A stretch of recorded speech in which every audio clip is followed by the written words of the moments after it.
And of course, the mantra comes off of Wall Street in Washington, and everybody's mouthing it, even Schilling. And they're being told to, because they're being told if people think there's going to be inflation, then they're not going to believe what we're talking about, and the whole system's going to come down. So, do you, Mr. Schilling, want to be responsible for that? Yeah, but the thing is this: with jobs disappearing and the real estate, which is still going down, the consumer's tapped out. So how can how does that factor into the inflationary? Do you know that they already have another stimulus package that they're putting together? Yeah. And next year we're going to get hit probably with $2 trillion instead of $1 trillion. And we got the layover from the first one, which is about $1 trillion coming in next year. And then you have all the monetization going on because they can't sell the bonds and the agencies, and they're trying to wipe out all the bad paper that the banks have. Okay. Yes, deflation is underlying. It's been there for 6 years, and they've been able to smother it. But they won't at some point in the future, but not now. So what's your take? Is it deflation now and then inflation down the road, or? No, inflation now. Yeah, but there's no inflation. As a response to what's going on in the creation of money and credit. Yeah. And then later on, nobody will want to borrow anymore. Yeah, but that'll be the end of it. Yeah, but if I go down to the local clothing store, everything is like at half price. Restaurants, the prices are cheaper, et cetera. Well, that's probably true. Yeah. And it's also true that the price of petroleum-based products are going through the roof. Commodity prices are going higher and have been. Hey, $3 a gallon for gas out in California. Yeah. Oh, it's more than that. It's $3.20 right now. Yeah. Well, it gets me. $3.11. And the food prices are exponentially keep on reducing the size of the packages. Yeah, that's true. And so it's all, they're trying to hide it all. We're going to get inflation, and then we're going to get deflation. Deflation is underlying everything. No question. How far out do you see deflation kicking in? About 2 to 3 years. Okay. And gentlemen. There's no putting a timing on them. We could have one event that could blow the whole thing up. Absolutely. Okay. And that's why you get long and you stay long. Long and strong. Well, and Mike, the only thing I can say on the inflationary front, there is no way on God's green earth that they can print all these trillions and trillions of dollars. We still got over $100 trillion out there in the derivatives markets. They're trying to pump money, or what they call liquidity, into these banks. I mean, Citibank is what, 90% popped inside out. So they'll keep pumping the billions into these banks, supposedly under the guise of giving us a little bit more credit so we can go out and buy some stuff. Well, we've been on that fast-track credit card stuff for more than 3 decades. We're so broke we can't even pay attention. So all of this is just a flim-flam. And the one thing that they're really afraid of, if this audit, the Fed thing does go through, it's going to become blatantly clear to everybody on this planet that the Fed Reserve is the core problem here. Geithner comes out and says about our financial woes, and I'm quoting this character.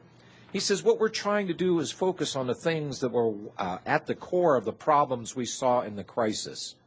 He said, when you have too many people involved, there's an accountability problem. At the core of making the system stronger is to give one place in the system clear accountability, responsibility, and authority, authority for preventing future crises. They designed this. They knew it was coming because they themselves had done it. So I feel sorry for the American people. Yeah. A final note on the topic, though. I don't know whether you've heard of a guy called Mark Faber, Faber. Yeah. The gloom boom report, etc. He's predicting with 99% sort of certainty that the U.S. will experience hyperinflation. Now, this is, 180 degrees to your opinion, Bob, right? No, it's 100% the same as mine. We're going to have hyperinflation. We began it last month. Yeah, but other people just don't know it yet. Oh, okay, gotcha. So and you're then saying later on we'll have deflation. Gotcha. Okay. You got to be patient. These guys got to go through their hoops. I just wanted to get Mike, when they have the deflation, what's going to happen is that they're going to have another war, and then when everybody gets flattened, they'll come in with their new world order. That's what they're up to. Okay, I think I got it now, Bob. Thanks. All right. Thanks, James. Okay, Mike. See, Mike, they've dropped the term New World Order. If you noticed from the conference of the BRIC countries today, it's now called the Fair World Order. Fair? Really? The Fair World Order? Well, when they come out with their transnational corporation bugaboo, at least they called it free trade and not fair trade. So they're giving it the moniker of fair, huh? Yes. It's going to be fair for everybody. And who said that? Do you know? I believe it was Medvedev. Well, there's some. See, they're playing a duplicitous game. Exactly. There's no question here. The finance minister said yesterday, well, he poo-pooed gold. And then Medvedev came out today and said, we want a currency if we're going to have SDRs that have a number of currencies involved, including gold. Yeah. Well, so, they may be planting the poison pill. I mean, who knows? I mean, all of these people in these powerful positions are so duplicitous.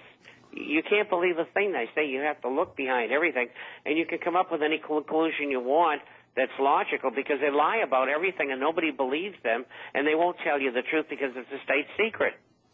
Well, Medvedev came out this morning and obviously contradicted his finance minister from yesterday and said that the question of an alternative to the U.S. currency would be on the table with the BRIC committee meeting today. But when the BRIC committee meeting broke up, the reporter said that the alternative currency to the dollar subject was never broached at the meeting. So, take that for what it's worth. Well, when we get back out of it. They were probably told you broach it and we'll have a nuclear war. See how you like that? I mean, these people are insane. I'm telling you. And they're going to cook one thing up or another. I mean, they're getting ready to start stopping the North Korean ships to inspect them. And, well, if they refuse, they'll be escorted back into port. And I mean, they've got the Iranian thing going on that they're heating up. They got the North Korea thing going on. I mean, at any given time, we could find ourselves smack in the middle of World War III. But don't worry. The very people that gave you the pain and the crisis, they're going to be here to help you to pick up the pieces, the charred pieces, when all things are said and done. 800-313-9443. That's the call-in number. We'll be right back.